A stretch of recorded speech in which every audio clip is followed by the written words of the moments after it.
Hey y'all, in Squirt Sports, and we're going to be talking about some basketball, some NBA. So we wanted to sort of go over we're almost halfway through the season, about 37, 38 games, around there.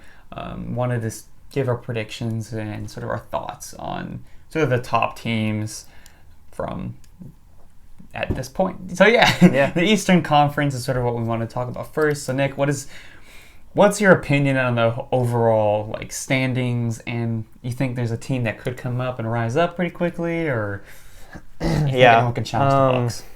Yeah, so the Bucks definitely, they're the number one seed. They're up 5 games right now over the next team. So they're definitely the best. So the standings right now, the top 5 are the Bucks, Celtics, Heat, Raptors, and Sixers, 76ers in that order.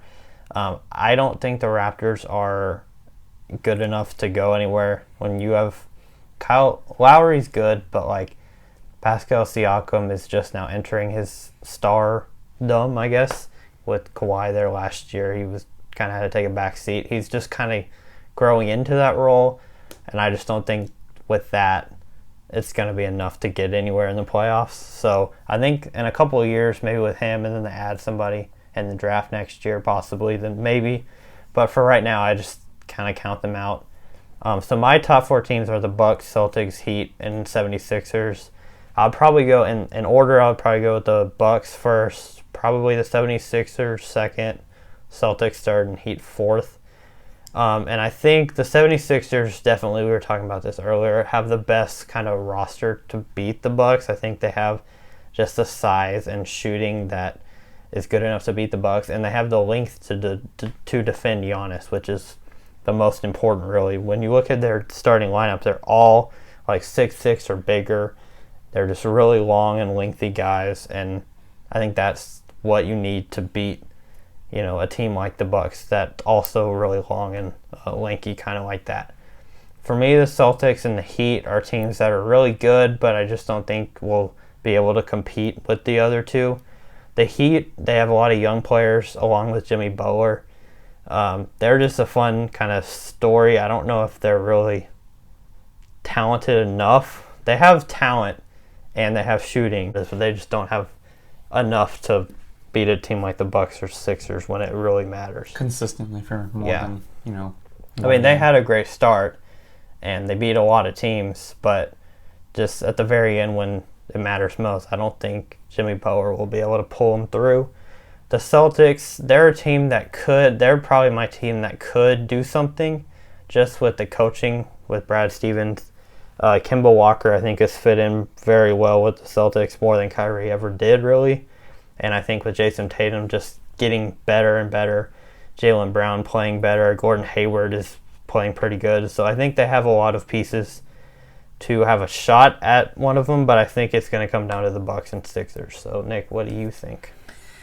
I mean, the Bucks are the clear number one team. Yeah. I don't think anyone's really disputing that. I think that I'm sort of higher on the 76ers. I know they're the 5th seed right now, but I'm not confident in the Celtics to actually go and beat the 76ers consistently or for 4 games in a 7-game series. Yeah. The Heat, sort of like he said, I think are a good story. They have talent. They're sort of fun to watch, especially when they're hot. Yeah. And I'm not high on the Raptors. I don't like them at all. I don't think they're going anywhere. They might win one, just depending. They might win one series, depending on. I think they'll win a series.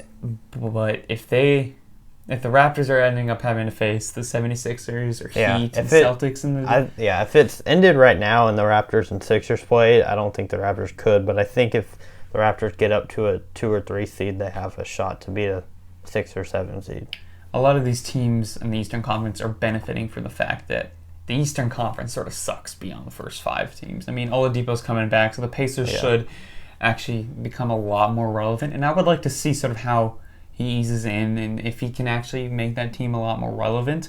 Yeah. I mean, the Pacers are right there. They're a half game back of the Sixers, and that's without Oladipo. So when he gets back, maybe they shoot up a little bit. And then after that, though, it goes way down. The next closest team is the Nets. They're 16 and 18.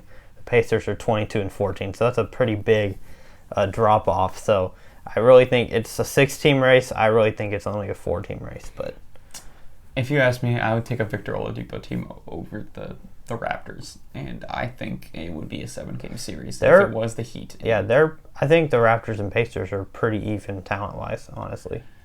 The 76ers just give them a little bit more time, I think. Yeah. Outside of the All-Star break, we're going to see them develop a little bit more. Because, I mean, Ben Simmons is still growing. I mean, he's a great player, and they still have to work with each other. They have Al Horford on there, who's still new to the team, and Tobias Harris is. I mean, it's just they got to work on chemistry, I think, a little bit better.